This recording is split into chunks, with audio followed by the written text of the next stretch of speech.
Welcome to our channel. Keeping Windows 11 updated is important for security and performance, even when using apps like Cache App. Follow these simple steps to ensure your system is up to date. Step 1. Click on the Start button in the bottom left corner of your screen and select Settings from the menu options.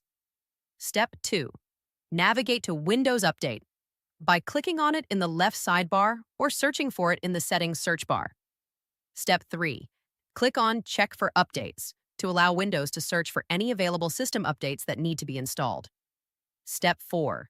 If updates are found, click Download and Install to begin the update process, which may take several minutes depending on the size of the updates. Step 5. Restart your computer when prompted to complete the installation of the updates and apply all changes to your system. Step 6.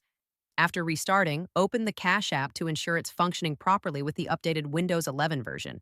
Step 7. Check the Cache app for any app-specific updates by visiting the Microsoft Store and searching for Cache app.